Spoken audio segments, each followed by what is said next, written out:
तेजस्वी यादव 25 में सीएम बन जाएंगे? 100% अगला सरकार हम लोग बनाएंगे। 1 नंबर का कुर्सी पे तेजस्वी जी बैठेंगे तो निश्चित तौर पे 2 नंबर का कुर्सी पे निषाद का बेटा बैठा। धंधा लो, चंदा दो, जो चंदा नहीं देगा उसको ईडी सीबीआई का नोटिस चला जाएगा। वो कितना भी करप्ट आदमी हो, उनके ऊपर अगर ईडी का नोटिस चला गया तो समझौता कर लो, चंदा दे दो, हम आपका विड्रॉल कर लेंगे। पूरा भारत में घटा। साउथ में तो ऑलरेडी भाजपा नहीं है, बंगाल में नहीं है, और हिंदी पट्टी में जितना भी जगह है चुनाव हुआ सब जगह वोट परसेंटेज गिरा, भाजपा कहीं नहीं है। 200 भी पार करना इनके लिए मुश्किल है। नमस्कार, मेरा नाम आलोक है। आप लाइव स्टीज देख रहे हैं। लोकसभा चुनाव की डुगडुगी बज चुकी है, सभी प्रत्याशियों की घोषणा हो चुकी है और चुनाव से ठीक पहले महागठबंधन में शानदार वीआईपी एंट्री हुई वीआईपी पार्टी की। हमारे साथ बिना किसी देर के हम इंटरव्यू की शुरुआत करते हैं। मुकेश सैनी जी हैं, बहुत स्वागत आपका। आप बहुत दिनों से सस्पेंस धन्यवाद। बहुत दिनों से सस्पेंस में रखते रहे। अब तो चेहरे पर चमक भी थोड़ी आपकी बढ़ी हुई है। सस्पेंस में रखा रहा कि कहाँ जाएंगे, लेकिन महागठबंधन नहीं आए। क्या प्लान तैयार किया मुकेश सैनी ने? क्या बात हुई, क्या समझौता हुआ?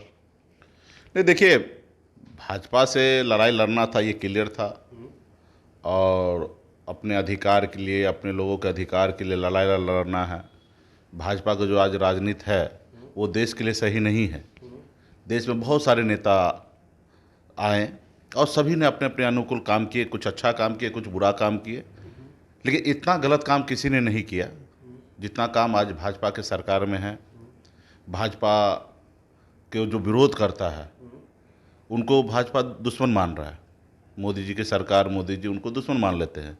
लेकिन इससे पहले जैसे अटल जी के समय में सरकार था तो अटल जी को भी लोग विरोध करते थे, लेकिन अटल जी उनको मानते थे कि मेरा विरोधी नहीं, मेरा तीसरी आंख है, जो मैं नहीं देख पाता हूँ वो हमें ये दिखा रहे हैं और वो काम हम करेंगे। मतलब विपक्ष को भी सराहना देते थे। हाँ, विपक्ष को भी साथ लेके चलते थे। लेकिन अभी का जो सरकार है, आप देखिए, अनाप शनाप, मतलब कोई जिसका कोई छोर नहीं है और नहीं है, उस बात पे दो मुख्यमंत्री को जेल डाल दिया गया।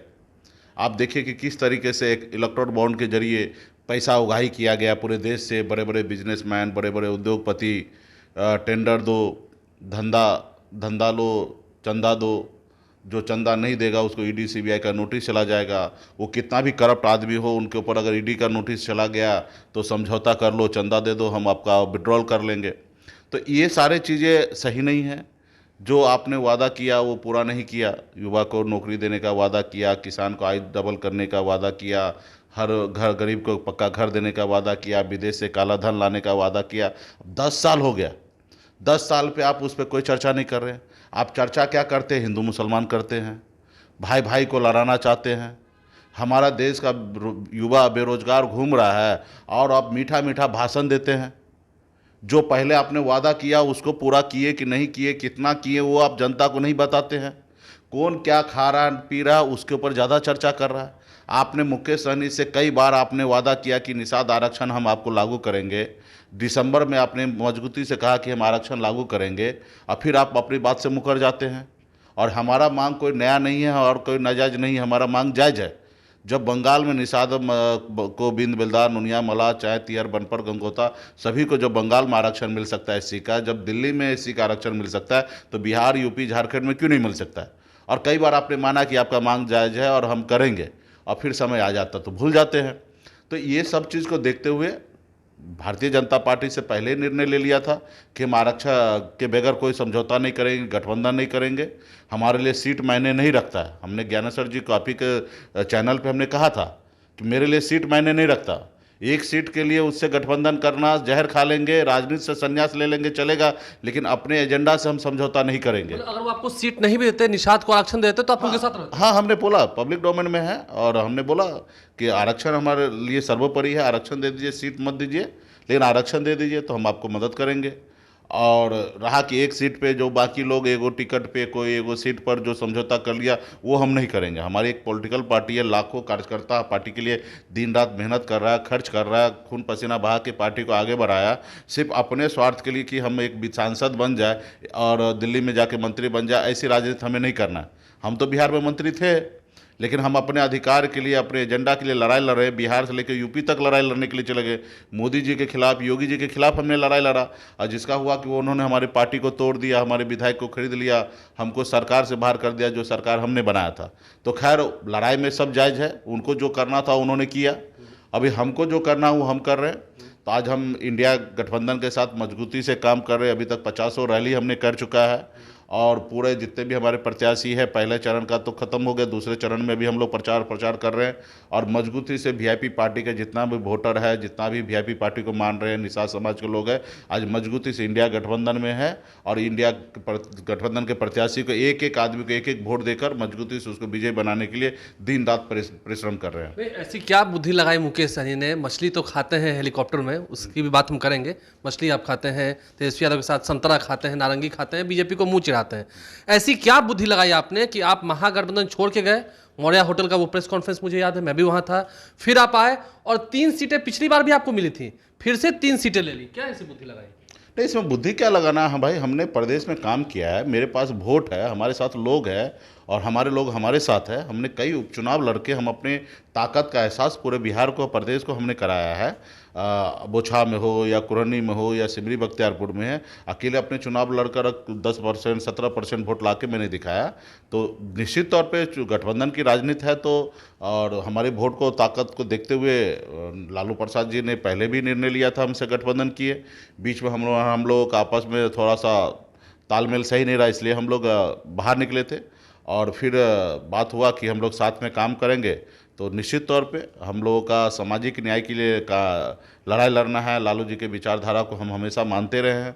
तो सीट यहाँ पे भी हमारे ताकत के अनुकूल गठबंधन में हम आए। हमारे लिए तो एक ही है कि हमारे लिए दुश्मन जो है भाजपा है, जिन्होंने हमें आरक्षण नहीं दिया, जिन्होंने हमारे पार्टी तोड़ दिया, जिन्होंने हमारे विधायक ले लिया, जिन्होंने देश के जनता से वादा किया वो पूरा नहीं कर रहा, जिन्होंने देश के किसान से वादा किया वो पूरा नहीं किया, जिन्होंने देश के युवा से वादा किया नौकरी के लिए उनको पूरा नहीं किया। तो उस सभी लोगों को 140 करोड़ देशवासी के लिए लड़ाई लड़ना है। तो हमने बीजेपी से लड़ाई लड़ने के लिए मैदान में उतर गया और इंडिया गठबंधन में हम लोग सब मिलकर 40 सीट है, सभी लोगों ने अपने हिसाब से चुनाव लड़ रहे हैं। मुकेश सहनी जी के पास कितना वोट है? अगर हम इंडिया अलायंस की बात करें तो उनके अलायंस में चिराग पासवान है, उपेंद्र कुशवाहा है, जीतन मांझी है। वोट परसेंटेज की अगर बात करें, आप इंडिया की तरफ आए, क्या परसेंटेज में वोट परसेंटेज उनसे ज्यादा है आपका? आप सभी पार्टी ने उपचुनाव लड़ा है। जिनका जिनका नाम लिए सबका आपने देखिए कि उन्होंने चुनाव लड़ा तो कितना है, 5000 वोट आया। हम लड़ते तो 30,000 आता है। तो हमारा वोट ज़्यादा है और हम अभी चुनाव लड़ रहे हैं, महागठबंधन के साथ लड़ रहे हैं। पूरा एनडीए को हराना है और आप रिजल्ट जो आएगा वो चौंकाने वाला रिजल्ट होगा। बिहार में आप देखिए ना, जो हम जब नहीं थे तब इंडिया सर्वे जो था, सी वोटर वगैरह सबका जितना भी सर्वे चैनल दिखा रहा था, क्या दिखा रहा था। और आज देखिए कि पहला फेज ही ख़त्म हुआ है और अभी का सर्वे बदल गया है और आने वाला समय देखिएगा पूरा सर्वे बदल जाएगा। जब लास्ट चरण का जब वोट गिरेगा वहाँ तक आप देखिएगा बिहार का जितना भी जो भी चैनल जो है वो सर्वे दिखाया, सब सर्वे में अपना संशोधन करके बदलाएगा और ये सिर्फ होगा जनता खरा है, वीआईपी पार्टी एड ऑन हुआ है, ये सब को देखते हुए सर्वे बदल रहा क्या है। इस बार बिहार में मोदी की लहर नहीं दिख रही है? सिर्फ बिहार में नहीं, पूरे देश में नहीं दिख रहा है। पूरे देश में नहीं दिख रहा। अब जिस तरीके से पहला चरण का वोटिंग पैटर्न हुआ है, वोट परसेंटेज गिरा है, तो इससे मान लीजिए कि सरकार से नाराज़गी के कारण ही वोट नहीं गिरा है। तो अगर सरकार के प्रति अगर वो ये रहता कि सरकार अच्छा काम किया तो बढ़ चढ़ के लोग वोट करता। तो सरकार की नाराज़गी, सरकार अच्छा काम नहीं करे इसलिए नाराज़गी है और इसी के लिए वोट परसेंटेज घटा। अब पूरा भारत में घटा। साउथ में तो ऑलरेडी भाजपा नहीं है, बंगाल में नहीं है और हिंदी पट्टी में जितना भी जगह है चुनाव हुआ सब जगह वोट परसेंटेज गिरा, भाजपा कहीं नहीं है। 200 भी पार करना इनके लिए मुश्किल है। 200 भी पार नहीं कर पाएंगे? 200 भी पार नहीं करेंगे जो अभी दिख रहा है। बाकी हम तो, आपका एक भाषण काफ़ी वायरल हो रहा है, आप तो बोलते हैं बेबाक तरीके से। आपने रैलियों में कहा बीजेपी जो दावे कर रही है और कह भी रही, जो बात है कि कोरोना काल में 80 करोड़ गरीब परिवारों को उन्होंने अनाज दिया, तो आप कुछ कह रहे हैं 80 करोड़ लोगों को अनाज दिया, तो क्या दिक्कत है? आपको दिक्कत है? नहीं, मुझे कोई दिक्कत नहीं। गरीब देखिए, देश में आप कह रहे हैं कि बाप के यहाँ से ला के दिया? नहीं, देश में जब भी संकट आया है तो सरकार का फर्ज बनता है गरीब लोगों को मदद करने का, और ये हमेशा सभी लोग सरकार ने किया है। अटल जी के सरकार ने किया, मनमोहन जी की सरकार ने किया, इससे पहले नेहरू जी की सरकार ने किया और सभी ने किया। सबका कर्तव्य है और सब वहाँ जॉब करता है, ड्यूटी अपना निभाता है और उसको करना चाहिए। और ये जो चावल है या देश की संपत्ति है, ये किसका है? हर एक नागरिक का हिस्सा है, किसी का बपौटी नहीं है। ये सरकार का जो खजाना होता है वो जनता का ही होता है और जनता के लिए होता है। जब आप साबुन खरीदते हो उस पर भी टैक्स देते हैं, आप कपड़ा खरीदते हैं उस पर भी टैक्स देते हैं, आप जूता खरीदते हैं उस पर भी टैक्स देते हैं, हर एक चीज़ खरीदते हैं उस पर, शैम्पू खरीदते हैं उस पर टैक्स देते हैं, आप नमक खरीदते हैं उस पर टैक्स देते हैं, और वही टैक्स का पैसा कलेक्ट होकर भारत सरकार के पास जाता है और वही पैसा से देश चलता है। तो देश में जो कोई कहेगा कि हम दे रहे हैं, मोदी जी दे रहे हैं, तो ये नहीं हो रहा, ये भारत सरकार के द्वारा दिया जा रहा है, किसी कोई अपने घर से ला के नहीं दे रहा है। तो इसलिए भाजपा के लोग जो खास करके बोलते हैं कि हम दे रहे हैं, हमारा मोदी जी दे रहे हैं, तो मोदी जी नहीं दे रहे हैं, ये भारत सरकार का संपत्ति है और हर एक नागरिक का इस पर अधिकार है, और खास करके गरीब का।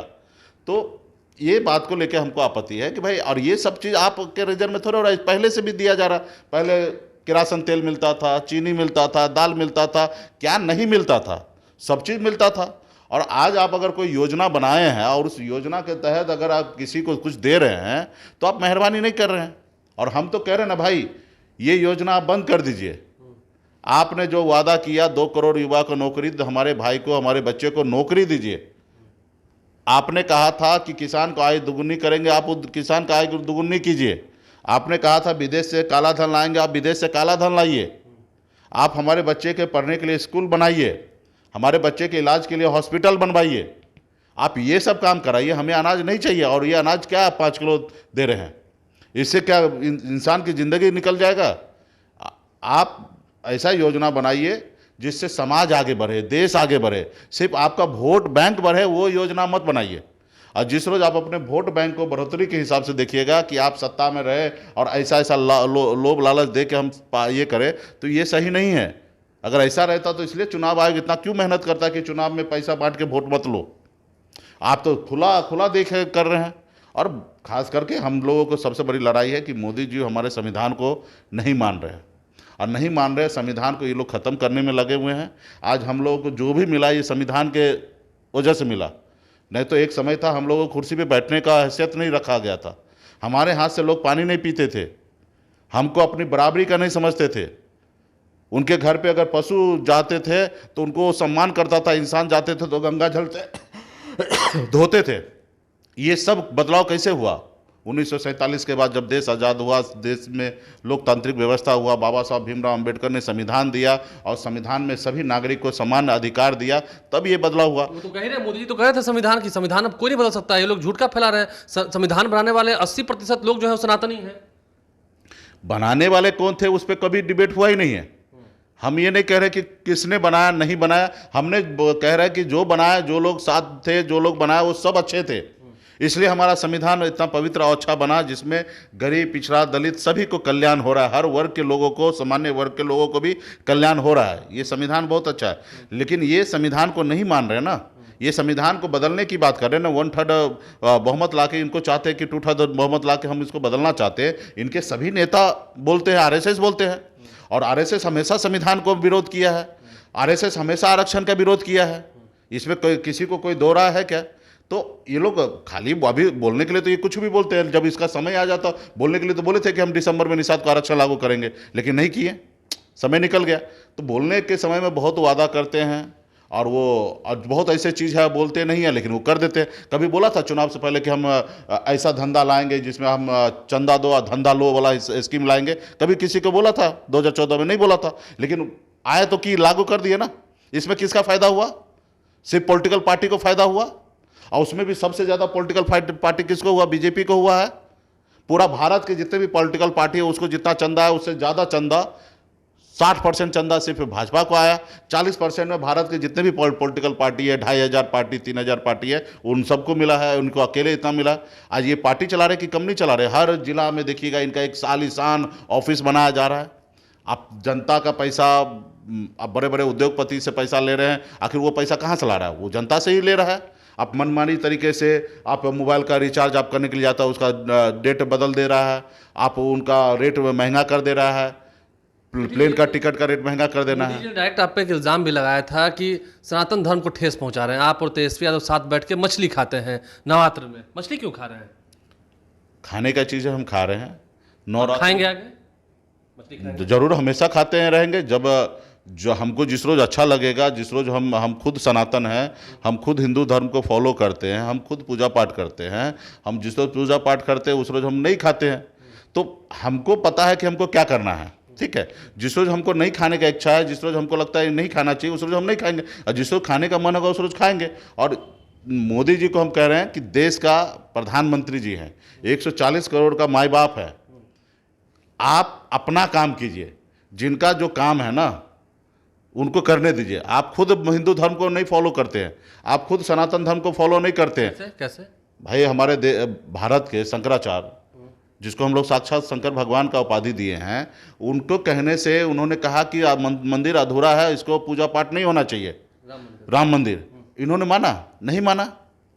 जब इनकी मम्मी का देहांत हुआ, हम लोग 13 दिन में मुंडन कराते हैं, मोदी जी कराए? नहीं कराए।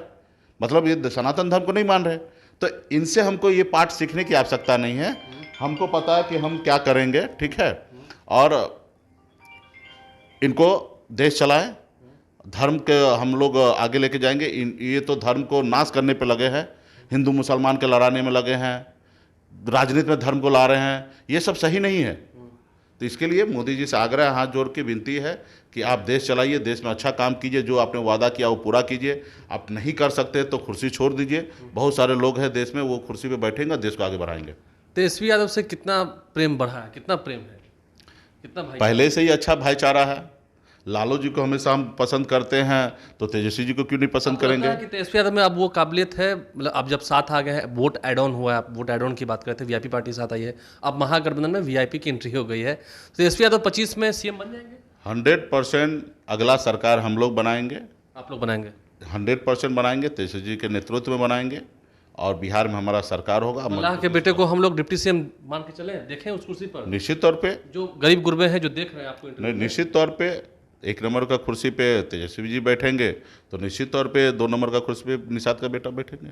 निषाद के आरक्षण की बात आपने इस गठबंधन में कर ली है, ये होगा सरकार? हाँ, निश्चित तौर पे हम सरकार बदल के हमारी अपनी सरकार बनाएंगे। और हम लोग दिल्ली में जब सरकार बनेगा, राहुल गांधी जी का भी हमेशा सोच रहा है कि जिनकी जितनी संख्या उतने उनको हिस्सेदारी मिलना चाहिए।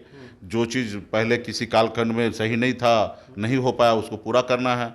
महिला आरक्षण से लेकर तमाम ऐसे वादा जो चीज़ें हैं वो सबको पूरा करने में उनका स्टेटमेंट है, उनके घोषणा पत्र में है। तो आने वाले समय में हमारी सरकार जब बनेगा, हम संविधान के दायरे में रहकर आरक्षण लागू करेंगे। एक छोटा सा सवाल है फॉर जनरल नॉलेज, आपसे जान ले। आप तो मल्लाह जाति से आते हैं, मछली तो हम भी खाते हैं, आप भी खाते हैं, ये मछलियों के कितने प्रकार होते हैं? बिहार में मछली अभी प्रेजेंट में 42-43 तरह की मछली बिहार में है। 42-43 तरह की मछली? बिहार 42-43 तरह की मछली। अधिकतर का स्वाद चखा है? हाँ, मैक्सिमम मछली का स्वाद चखा है। पहले तो इससे भी ज़्यादा प्रकार का हुआ करता था, जब बचपन में, आज से 25-30 साल पहले बहुत सारे मछली जो है विलुप्त होते जा रहा है। तो उस पर भी हम जब बिहार विभाग में मंत्री बने थे, उस पर हमने रिसर्च करने के लिए हमने किशनगंज में यूनिवर्सिटी को हमने दिया था कि इस पर रिसर्च कीजिए कि बहुत सारा मछली विलुप्त कैसे हो गया है और ये कैसे फिर पुनः भारत हमारे बिहार में हो, और अभी जो भी मछली है उसको सही से संरक्षण हो। तो हमें पता है कि 42-43 तरह की मछली पाया जा रहा है। उसके नाम बताएंगे आप?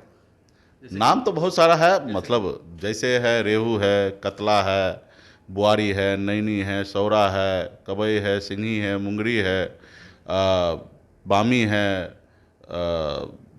चीतल है, चेचरा है, पोठी है, बहुत सारे मछली है। चेचरा मछली आप खा रहे हैं? जी हाँ, चेचरा मछली जो खा रहे थे।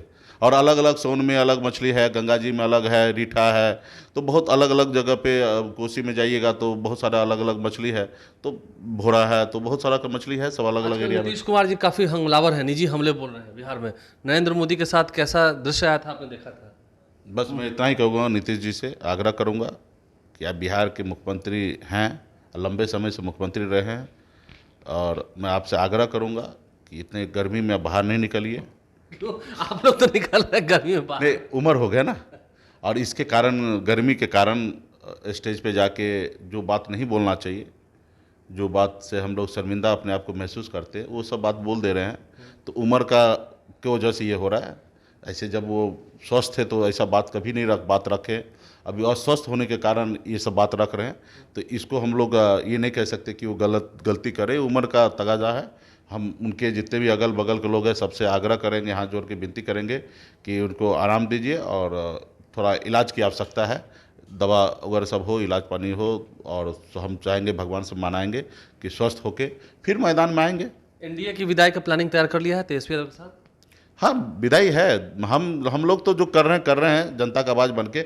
जनता ने डिसीजन ले लिया है क्या डिसीजन ले लिया? कि मोदी जी को भी दूर करना है सत्ता से। जनता ने डिसीजन ले लिया, युवा, बिहार देश के युवा ने डिसीजन ले लिया कि अभी मोदी जी बस हो गया, अब नहीं चाहिए, इससे ज़्यादा नहीं झेल सकते हैं। आप लोग 40 में से कितनी सीट ला रहे हैं? 3 सीट तो आपके भी प्रत्याशी घोषणा कर दिया आपने। वो देखिए, समय आएगा तो हम जनता को सम्मान करते हैं। जनता मालिक है, जनता जो भी निर्णय लेंगे अच्छा लेंगे, हमको पूरा विश्वास है। मैक्सिमम सीट हम लोग जीत रहे हैं और चुनाव के बाद हम लोग, आप देखिएगा कितना सीट होगा। हम लोग कोई ज्योतिषी है नहीं कि बोल दे मोदी जी के जैसा, हम नहीं है कि कुछ बोले। ठीक है, हम लोगों को मालूम है कि सही बोलना है। लोग सुन रहे हैं आपके चैनल के माध्यम से। युवाओं को जो नौकरी रोजगार की बात आप सब जगह कर रहे हैं वो देंगे ना? हाँ, जरूर देंगे। यही हमारी पार्टी, हमारे सरकार का लक्ष्य होगा, हमारे गठबंधन का लक्ष्य होगा। और आपने देखा कि लालू जी की विचारधारा से जो सरकार पिछली बार बना, 5 लाख युवा को नौकरी मिला। इससे पहले भाजपा का सरकार था तो कहाँ मिला था? नहीं मिला था। लालू जी के नेतृत्व में जो सरकार बना, नीतीश जी के साथ सरकार जाना बना, उसमें जाति आधारित गणना हुआ। उसमें जाति आधारित जब गणना हुआ तो उसमें आरक्षण का दायरा सब बढ़ाया गया, सामाजिक न्याय मजबूत हो रहा है। तो ये सब काम हम लोगों का है। हम लोग गरीब पिछड़ा के हक अधिकार की बात करें, हम लोग खुद उसी जगह से, उसी बैकग्राउंड से निकले हैं। तो आगे बढ़ना है तो यही सब करना है। एक सवाल, काफी अंतिम सवाल है मेरा। जब आपने कहते हैं प्रेस कॉन्फ्रेंस में भी आपने कहा था कि जब आपने मौर्या होटल में कहा था कि मेरे पीठ पे खंजर मारा गया है, लेकिन बीजेपी ने तो आपके साथ उससे भी बुरा सलूक किया। जब आप जान ही रहे इस बात को, तो पूरा देश के लोग जान रहे कि बीजेपी ने हमारे साथ क्या किया। हमारे विधायक को खरीद लिया, हमको सरकार से बाहर कर दिया। वहाँ तो सिर्फ नंबर घोषणा नहीं हुआ तो हम रिएक्ट किए। यहाँ तो इन्होंने हमारे साथ क्या नहीं किया। हम जो गरीब मल्लाह का काम कर रहे थे सरकार में रहकर, हमने मंत्री बनाया, हमारे चलते वो मंत्री बन गए। और वो दुनिया को जानकारी है किनके वजह से कौन मंत्री बना है। हमको बना दिए मंत्री, आज बना दे, भारत में प्रधानमंत्री बना दे। निषाद मल्लाह का बेटा, हमको छोड़ दीजिए, किसी भी निषाद का बेटा को बना दीजिए। आप हम पे मेहरबानी किए, हमने आपको सरकार बनाया। अगर हम समर्थन नहीं देते तो बिहार में सरकार नहीं बनता। मेरे पास बहुमत था, मेरे पास संख्या बल था, हमारे विधायक से आपके सरकार बना। और हमारे वजह से आपके सारे मंत्री बने, आपके डिप्टी सीएम बने, मुख्यमंत्री तक बना। आपने हमको क्या दिया? एक मंत्रालय दिया, वो भी सही से काम करने के लिए नहीं दे रहे थे, परेशान कर रहे थे। वो तो हम जिद करके वहाँ पे काम कर रहे थे, अच्छा काम कर रहे थे। इन लोगों को बुरा लगा कि देखिए, कल तक निषाद का कोई काम सुन नहीं रहा था, कोई कर नहीं रहा था, आज ये सबके लिए काम कर रहा है। सभी डैम जो कैमूर से लेकर आप बांका तक देखिएगा, सारा डैम पे दूसरे लोग, दूसरे जाति धर्म के लोग मछली मारते थे, निषाद को वहाँ मारने नहीं दिया जाता था। हमने मेहनत करके जल संसाधन विभाग से अपने फिशरीज विभाग में हमने ट्रांसफ़र करा दिया। आज वहाँ पर मछुआरा मछली मार रहा है। जब हम अपने मछुआरा के लिए काम कर रहे थे, इनको परेशानी हो गया कि आज तो ये 11 सीट पे समझौता करता, कल 51 ले लेगा अगर इसी तरीके से अपने लोगों का काम करते रहेगा तो। इसीलिए वो एक षड्यंत्र के तहत हमको हटाया कि देखा ये अति पिछड़ा का बेटा है, 36% इनके पास वोट है, अगर ये अपने लोगों में पॉपुलर हो गया तो कल हमको इसके पीछे चलना पड़ेगा। सीने पे खंजर मारा, आप मानते हैं कि सीने पे मारा? ये सोच के हमारे साथ गलत किया, हमारे विधायक ले लिया। तो निश्चित तौर पर इसका हमारे लोग इसको जवाब देंगे, बहुत जल्दी जवाब देंगे। चलिए, मुकेश सहनी हमारे साथ थे, बहुत बहुत धन्यवाद आपका। प्रचार में जा रहे हैं, थोड़ा ख्याल रखिएगा, पानी पानी पीते रहिएगा। नहीं, बहुत बहुत धन्यवाद आप लोग को। आप लोग हम लोगों को मदद इसी तरीके से करते रहिए। गरीब पिछड़ा दलित का आवाज़ को जनता तक पहुंचाते रहे। चुनाव में जीत के बाद मछली चावल का भोज होगा। हाँ, होगा। और आप ही लोगों पर भरोसा है, क्योंकि हम लोगों के साथ तो कोई बड़ा बड़ा अडानी अंबानी का तो है नहीं, बड़े बड़े चैनल हम लोग को दिखाएगा नहीं। आप ही जैसे लोगों पे हमको पूरा विश्वास है कि हमारा देश का जो लोकतंत्र व्यवस्था है वो टिका है। और आप लोग ईमानदारी से इसी तरीके से हम लोग का आवाज़ को आगे बढ़ाइए। बहुत धन्यवाद, फिर बात होगी आपसे। चुनाव में तो बात होती रहेगी। मुकेश सहनी हमारे साथ थे, क्या कुछ उन्होंने खुलकर कहा है, बीजेपी को कैसे हराएंगे, क्या प्लान तैयार है 25 तक, और उसके भी आगे गठबंधन जाएगा, आपने सुना है। हमारे चैनल को सब्सक्राइब कर लें, साथ साथ फेसबुक पेज भी लाइक करें। धन्यवाद।